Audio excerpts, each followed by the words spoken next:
In Tokyo, the dysfunctional Suzuki family lives in a suburban apartment complex.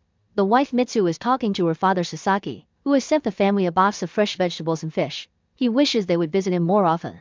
When Mitsu tries to make her daughter Yui talk to her grandfather, she refuses to do so and complains about the fish smell. After the call, Mitsu tries to prepare the fish but she finds it too disgusting. Her husband Yoshiyuki doesn't want to touch it either, so the fish ends up in the freezer.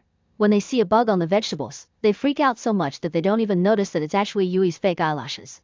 Yoshiyuki ignores everything and keeps asking for food while Yui only has eyes for her phone, so it's up to Mitsu to throw the bug away. Eventually the son Kenji arrives but doesn't greet anyone. He never takes off his headphones, and when Mitsu asks him if he wants dinner, he just shows her the fast food he bought and goes to his room without saying a single word. In their rooms, the siblings only spend time on their screens. Mitsu is worried about the smartphone bills and asks Yoshiyuki to talk to his kids about it, but he only pays attention to the TV. The next morning, Yoshiyuki oversleeps because his alarm clock hasn't rung. He checks it to discover that the hands are stuck at 3. Mitsu informs him there's a blackout while throwing away the fish. Soon Yui wakes up too and freaks out because her phone is out of battery. Mitsu wants to make breakfast but can't because the rice cooker and the electromagnetic stove aren't working. She manages to turn on a gas burner, however the family refuses to wait and leaves without eating. Unfortunately the elevator isn't working either, so all the residents have to go down several flights of stairs. At the station, the trains aren't working either and nobody knows when they'll resume, so Yoshiyuki has to walk to the office. Meanwhile Kenji is going to class on his bicycle and notices that his phone has quickly run out of battery. In fact, the only thing moving on the streets is bicycles because cars have stopped working as well. A taxi driver tries to restart his engine with some water to no avail. Outside her building, Mitsu talks to the neighbors and they confirm nobody has power. The ladies decide to go shopping for candles and Mitsu wants to come along, only to realize she left her wallet in the apartment. When Yoshiyuki arrives at his company, everyone is outside because the doors have electric locks that won't open. Two men decide to break the glass so everyone can come in. Employees have to take the stairs to their offices, but they realize they can't work because there are no lights and no computers. At school, Yui discovers all her classmates are arriving late and nobody has a working phone. Some teachers can't even come to work, so many classes are sent to the study hall. At college, Kenji is going through the same situation. At the grocery store, Mitsu discovers that the pre-made food shelves are already empty. People are buying things like candles and water in great quantities, so she does the same. The store employees announce that they can't take credit cards because of the blackout, so clients can only pay in cash. Everyone rushes to the nearest ATM, however these aren't working either. After a few hours of waiting and doing nothing, Yoshiyuki's boss sends everyone home early. Refusing to walk again, Yoshiyuki decides to buy a bicycle. Unfortunately prices have gone up to the extreme because everyone is desperate for one, so Yoshiyuki has no choice but to pay extra.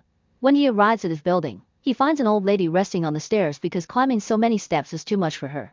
Later while the family has dinner by candlelight, Yoshiyuki insists on working with pen and paper. Anytime they use the toilet, they have to flush it by throwing water from the bathtub. There's no water in the kitchen sink so Mitsu can't do the dishes. Meanwhile Yui tries to read a magazine by candlelight and comes so close to the flame that she burns her hair. Tired of doing nothing in their rooms, the siblings come out and Mitsu invites the whole family to the balcony. Since there isn't a single city light, there's a wonderful view of the stars. 2 days later, power still hasn't come back. Mitsu is washing clothes by hand using water from the tub.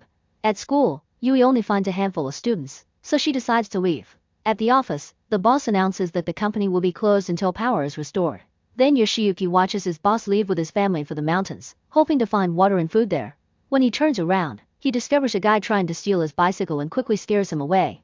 In the meantime, Kenji rides his bicycle to the next town, only to discover that power is down here too. He's looking for the girl he likes, but when he sees her come out, he panics and hides. His bicycle falls and hurts his foot while he watches the girl leave town with her family. At the water treatment plant, Mitsu and other neighbors wait for hours to fill their bottles. However, the employees inform them that they shut down the building because the pumps aren't working. There's water underground, but since it's not treated it can be dangerous to drink it, so they refuse to gather it by hand. The crowd protests of a lack of help. At the bank, Yoshiyuki hears bankers explain that ATMs and debit cards aren't working, so the only way to get cash is by presenting an ID and the bank passbook. Each person is only allowed to withdraw the equivalent of $600. People freak out and start pushing each other as they try to get in first. They cause Yoshiyuki to drop all his paperwork, and when he tries to pick it up, they end up hurting him. He has to escape to take care of his bleeding nose.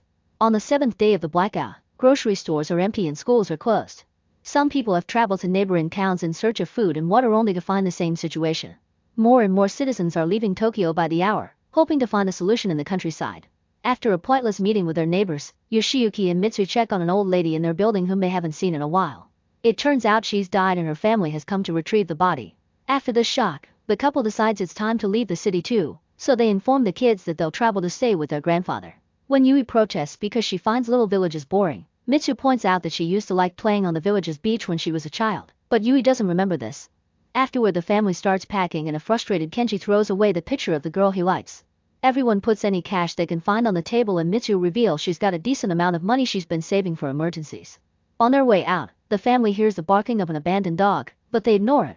The siblings have bicycles, but Mitsu has to share with Yoshiyuki. They start making their way to the airport and notice lots of residents leaving on foot. There are also many people selling food and water, but Yoshiyuki refuses to pay for the crazy prices. Unfortunately, the further they go, the higher the prices are. Eventually they stop at a store and Mitsu manages to negotiate with the clerk to get a good price for a big order. This is a good moment for them to rest and eat something. The siblings watch a man getting an impressive number of fish from the river, yet they find it disgusting. When they try to go to the public bathroom, the smell is unbearable because the toilets haven't been flushed for days. They have no choice but to do it behind the bushes. When the family finally makes it to the airport, there's a desperate crowd gathering outside. The planes aren't working either, and the cops try to put up a barrier to keep people away. Half of the crowd gets angry and attacks the officers while the other half walks away. In the evening, the family decides to stay at the closest motel and has to pay too much for the room. Yoshiyuki announces they'll travel to the village by bicycle and Yui spends several minutes complaining about it. The next morning the siblings break into a library to get a map, but all of them are gone except for one for kids. Kenji does some calculations and concludes it'll take them a month to reach the village by bicycle. Meanwhile, Yoshiyuki and Mitsu are looking for a bicycle for her and find one outside a rice store. The clerk isn't taking cash or expensive objects, she only exchanges rice for water or other food. The couple convinces her to give them the bicycle and a bag of rice in exchange for some bottles of alcohol. When the family finally leaves, they keep encountering closed roads, and Yoshiyuki concludes that the kitty map is useless. Then they decide to take the expressway, since nobody is asking for money at the booths. On the highway, they discover hundreds of people leaving the city. Sometime later they stop to rest at a mall, but the doors are locked so they have to camp outside. When a desperate couple asks them if they have water to share, Mitsu hides their bottles and Yoshiyuki tells them they don't have any left. That night, the family has trouble sleeping because it's very cold. Kenji discovers a guy stealing their water and immediately runs after him, following him into a tunnel. When he's about to attack, he notices that the robber has a baby, so he lets him have the water. The next day the family gets ready to cross that tunnel and finds a group of blind ladies at the entrance.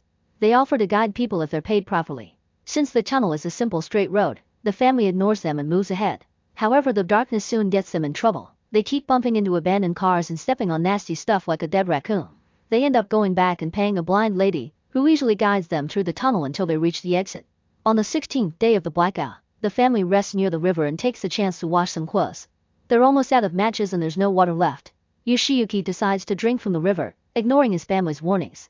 In the afternoon, a heavy rainstorm hits the area, so the family is forced to take shelter under a bridge.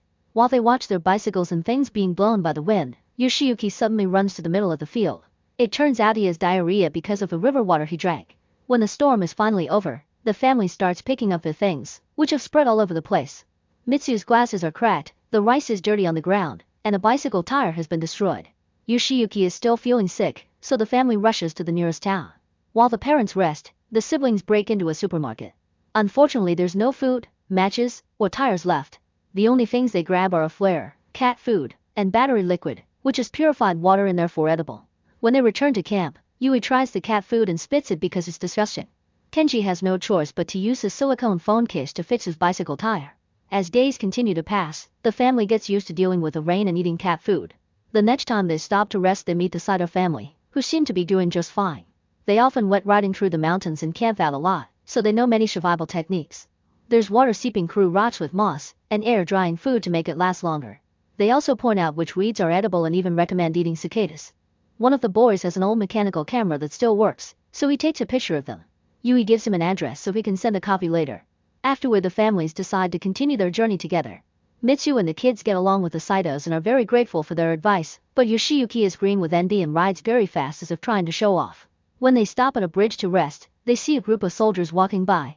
A man explains that they come from a nuclear power plant, which wasn't working either. Now they're going to the next prefecture to check on a different plan. Then the families decide to part ways because the Suzukis are going to Osaka to check if the rumors of power working there are true. On day 43, the family discovers that Osaka doesn't have power either.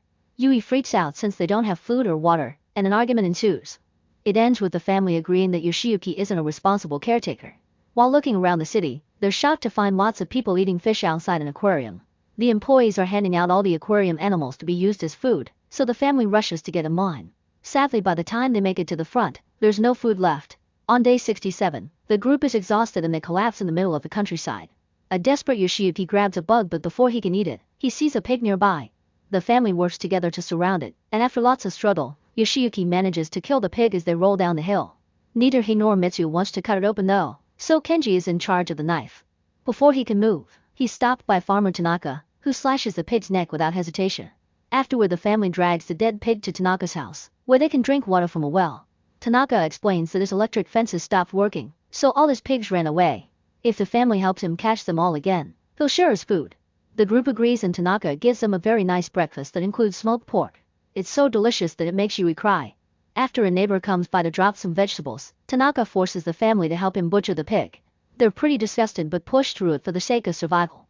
This usually takes Tanaka a lot of time, but now the process is going faster thanks to all this help. The meat is cut into pieces and softened for conservation. When it's time for a bath, they have to fill the tub with buckets from the well and start a fire with wood to heat the water. That night, Tanaka lends them pajamas that he bought for when his son's family visits. Those relatives are living in the USA now and he doesn't have a way to contact them. Yoshiyuki and Mitsu realize how lucky they are to still have their kids with them and fall asleep holding hands. For the next few days, the family spends all their time with chores and learns a lot about farm life. They chase after all the pigs and actually have lots of fun bringing them back to the farm. Yui learns how to sew from Mitsu, who is in charge of washing clothes. Yoshiyuki chops wood and Kenji has better tools to fix his bicycle. Tanaka asks the family to live with him, since they're very helpful and he hates being alone. However, the Suzukis would rather be with their grandfather. As thanks, Tanaka gives them enough smoked pork for the rest of their trip. A few days later, the family makes it to the river and is devastated to discover that there's no bridge. Yoshiyuki finds an oar, some rope, and wood by the shore, so they work together to build a raft. First the guys take the women and their things to the other side, then they go back to get their bicycles. Suddenly it starts raining, so they need to hurry. Yoshiyuki and Kenji move as fast as possible, but unfortunately the raft breaks under the weight of the bicycles. Kenji gives up and quickly swims to reunite with the others, but the stubborn Yoshiyuki keeps clinging to the wood and eventually the bicycles push him underwater. His family screams in despair as they see the current drag him away. After the rain stops, Kenji goes looking for his father but only finds his toupee. Everyone immediately breaks down in grief. On day 94, the group is following the train tracks. Mitsu is too depressed to keep walking, so Kenji has to pull her to make her move. When they grab some pork from their bags to eat, a dog approaches them and whines to beg for food. Yui wants to feed the poor thing, but Kenji scolds her. The dog steals the pork from Yui's hand anyway and runs away. Soon more dogs show up and a Doberman jumps to grab Mitsu's bag with its mouth. She tries to take it back but the struggle causes her to fall and roll down the hill. The kids immediately rush to help her and discover she's broken her ankle. They help her walk after seeing the dogs eat everything in her bag. When they try to leave, they walk very slowly because of Mitsu's condition. The dogs quickly come back for more, so the family holds each other and waits for the worst. At that moment a steam train appears on the tracks, so the dogs run away. The train stops right in front of the family, who immediately come aboard for the rest of their journey. There are plenty of water bottles to share and lots of people from Tokyo who are also moving to the countryside. A doctor bandages Mitsu's ankle and asks about their father, causing the kids to cry. Meanwhile on the river shore, Yoshiyuki wakes up and starts walking. However, he's too weak to go far and ends up collapsing against the tracker. Suddenly he sees the train pass by but he doesn't have the energy to scream. Luckily he still has the flare in his pocket and manages to light it up just in time.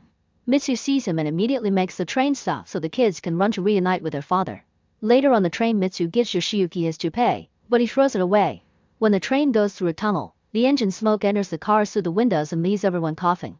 It also makes their faces black, causing them to laugh. On day 108, the family finally makes it to the village and meets with Sasaki, who can't believe he's finally being visited. 2 years and 126 days later, the Suzukis are happy in their new farm life. They fish, sow, and enjoy the vegetables they planted themselves. One morning, Yoshiyuki is awakened by a strange sound. He leaves the house to follow it and discovers an alarm clock ringing in the storage house. Suddenly the villagers' speakers start playing music and all the neighbors come out to look at the streetlights again. A few days later, all the original Tokyo residents are back in the city. On TV, experts have many theories about the cause of the blackout, a solar flare, a comet that came too close to Earth, and even cyber-terrorism. The Suzukis now spend more time with each other and aren't afraid of chores. They install an old-style landline telephone at home and Yoshiyuki keeps using a bicycle to go to work. When the mailman brings them a letter, they're delighted to find the picture the Saito boy took of them on the road.